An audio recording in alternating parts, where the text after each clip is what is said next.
आज तो पुलिस के डंडे के भय से लोग अब शांत हुए हैं, नहीं तो दंगा करवाते थे।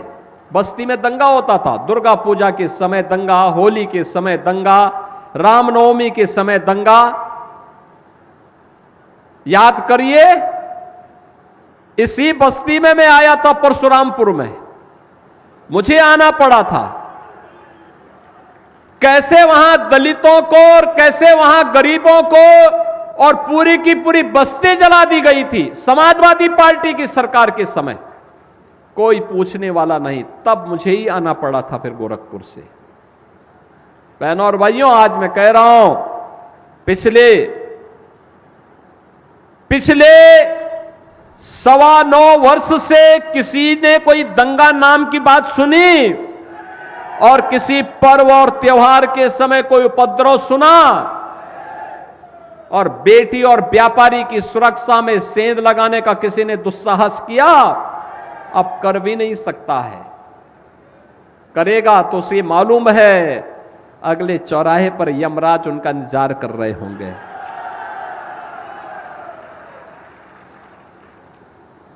याद रखना, विकास का कोई विकल्प नहीं, और विकास करने के लिए अच्छे जनप्रतिनिधि चुन करके भेजने पड़ेंगे। विकास के प्रति सोच रखने वाले लोग भेजने पड़ेंगे। स्वयं के विकास से ऊपर उठ करके समाज के लिए, देश के लिए सोचने वाले लोग होने चाहिए। जब ये सोच होगी, विरासत और विकास का बेहतर समन्वय होगा, तब देश आगे बढ़ेगा। प्रधानमंत्री मोदी जी के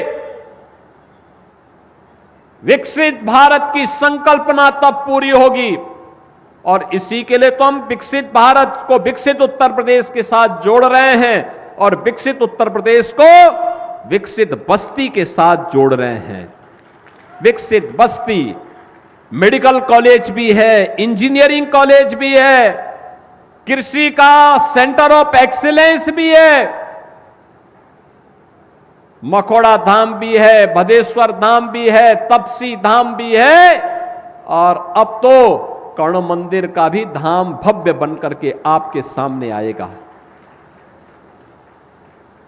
बहनों और भाइयों, जब अयोध्या से सरयू मैया से जल लेकर के लोग भदेश्वरनाथ धाम तक जाते हैं जलाभिषेक करने के लिए, शिव कावड़ भक्त जाते हैं, तो हम लोग ऊपर से हेलीकॉप्टर से उन पे पुष्प वर्षा करते हैं।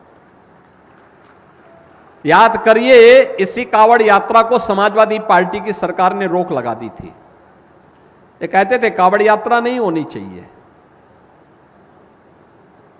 ये लोग दुर्गा पूजा में रोक लगाते थे, श्री कृष्ण जन्माष्टमी नहीं मनाने देते थे, 84 कोसी परिक्रमा पे रोक लगाते थे। बहनों और भाइयों, अब कोई रोक नहीं लगा सकता, अब रोक नहीं लगा सकता।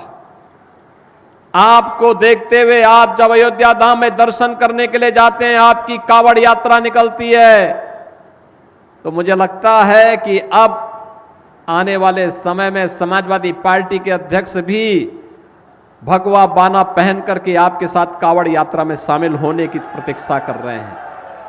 उनको लगता है कोई उनको बुलावा दे दे तो वो अभी जाएं, पुष्प वर्षा करें। अब उनको माफी मांगनी चाहिए जो उन्होंने हनुमानगढ़ी के पवित्र धाम की सीढ़ियों पे किया था, उस पाप के लिए माफी मांगनी चाहिए। राम भक्तों पर गोली चलाने के लिए माफी मांगनी चाहिए। जय श्री राम बोलने पर, परशुरामपुर के दंगों पर और इन सभी घटनाओं पर जिसमें निर्दोष हिंदू प्रताड़ित हुआ था, उन सभी घटनाओं के लिए उनको माफी मांगनी चाहिए इस समाज से जिसकी आस्था आहत होती थी।